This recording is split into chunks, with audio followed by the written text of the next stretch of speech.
Olá! Muito boa noite a todos que me assistem. Eu sou a Mãe Fran e sejam muito bem-vindos ao canal Palavras de Umbanda.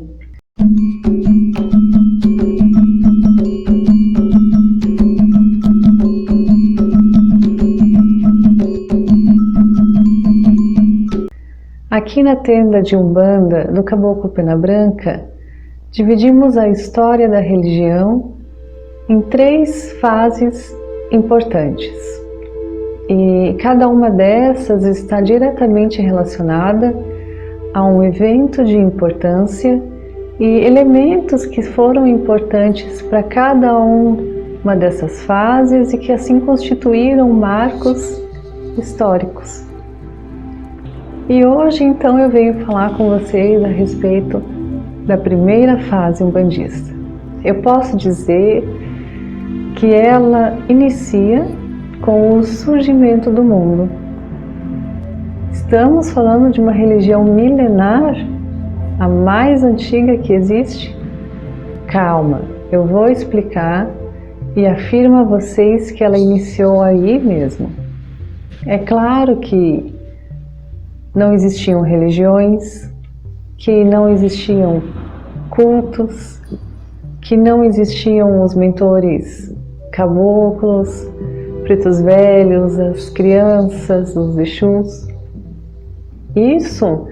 Esses elementos, a forma de culto, religiões, elas surgiram já muito tempo depois na nossa história.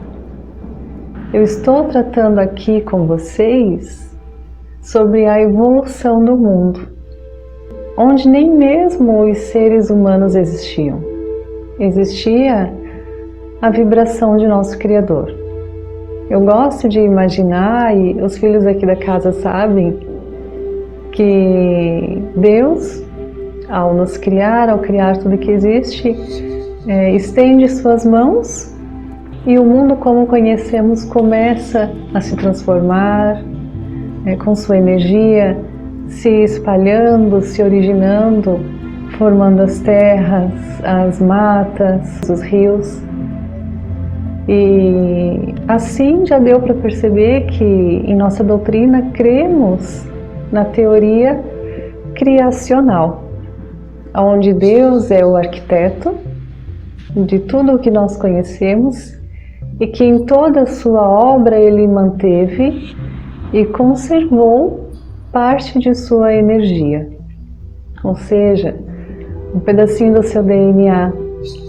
Então, retornando à história, neste momento, tudo era puro e, por assim ser, não existia a necessidade que justificasse uma religião, ainda mais porque nem mesmo nós existíamos. Aí, o momento em que nós chegamos, nós, os seres humanos, como seres imperfeitos, é que surgem as dificuldades, que surgem as necessidades. Além disso, o equilíbrio da natureza, a paz, ela começa a ser prejudicada. E então surge o primeiro propósito divino com o surgimento da Umbanda. Manter o equilíbrio, assim como o Criador fez no começo. Mas não imaginem que a espiritualidade surgiu e entregou dogmas religiosos às pessoas que existiam e então disseram como tinha que ser. Neste período, o que falava era a intuição. Era por meio dela que os humanos se comunicavam com o divino, com o espiritual. O que unia eles ao espírito eram os sentimentos, as emoções, e não o estudo, não era a teologia, a doutrina, o que permitia que eles fossem seres muito flexíveis, porque cada um tinha a liberdade de vivenciar dentro de si a sua própria Umbanda. Então, vamos para os primeiros rituais que começaram a surgir. Os povos primitivos, guiados por uma força espiritual, começaram de forma muito íntima a se envolver no momento da morte dos outros. E começaram a enterrar os corpos em posições que eram ritualísticas, como em posição fetal, e cuidadosamente deixavam esses corpos virados para o leste, com a intenção de que a sua alma fosse em direção ao sol, que assim representava a luz, a claridade e, acima de tudo, o retorno à vida. Haviam também elementos como oferendas que eram postas no interior da cova, o que hoje acreditamos estar relacionado com o retorno à vida, que tem a sua continuidade após a morte, depois do desencarne. Eram formas muito primitivas de práticas religiosas, mas que tinham como objetivo aproximar este ser, o homem, do seu Criador, né? Não existiam teorias nem perto disso quanto à reencarnação, mas os espíritos, o plano espiritual já estava enviando a esses seres o conhecimento, e mesmo que eles nem imaginavam o que poderia ocorrer depois da morte. Mas ainda assim a fé, ela já existia, né?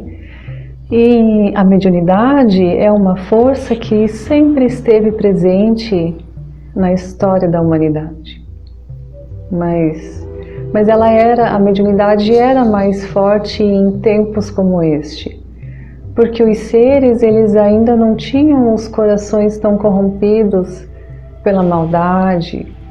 As pessoas, elas eram mais simples e suas crenças no sobrenatural eram mais fortes e elas só foram evoluindo ainda mais com o passar do tempo. E então, algumas pessoas começaram a observar os céus, passaram a dirigir uma atenção maior aos corpos celestiais, ao Sol, à Lua, logo às estrelas, às constelações. Ainda hoje, muitos dos conhecimentos astronômicos que foram obtidos em épocas assim possuem um valor, e o exemplo disso é o povo maia, que foram um dos maiores detentores dos conhecimentos dos céus. E de fato, né, observar os céus os levava e nos leva a refletir sobre a grandeza do universo, sobre a sua criação, sobre quem os criou, né? Diante dessa observação do movimento dos corpos celestes e a observação então dos eclipses, surgiram as bases para o surgimento das primeiras entidades a serem cultuadas, divindades, as primeiras divindades. O Deus Sol e a deusa Lua. O Deus Sol, que era então a figura paternal, a figura masculina, cultuado durante o dia. E a deusa Lua representando o poder da divindade feminina, o útero, a fertilidade, fecundação, criação da vida. E aí começaram a se erguer os primeiros templos. E neles já eram postos objetos tidos como sagrados e assim cultuados e adorados. Hoje, é claro, relacionamos o culto do Deus Sol como culto ao orixá Oxalá, que representa Deus na manutenção de seu firmamento sobre o mundo. Da mesma forma que possuímos o conhecimento sobre Lua, como regência de nossa mãe Iemanjá, que representa essa energia predominantemente feminina. E perceberam ainda que as fases da Lua influenciavam também sobre os fenômenos naturais, como os mares, as chuvas, e os primeiros sacerdotes da época começaram a surgir. Foi aí que começaram a surgir, porque eram aqueles que, detentores do conhecimento sobre as fases da Lua, capazes, graças a estes conhecimentos astronômicos, de prever, de certo modo, até mesmo o futuro. Assim, eram vistos como sábios, representantes dos deuses. Então, os sacerdotes eram praticamente líderes, conduzidos de maneira como os deuses lhe indicavam. E quando algum problema lhes acontecia, elas procuravam pelo sacerdote, porque acreditavam que ele tinha o conhecimento para a cura, para a solução desses problemas. Um exemplo disso é uma gestação que não progredia no caso, tempestades que aconteciam, e assim cabia aos líderes resolver o que estava acontecendo.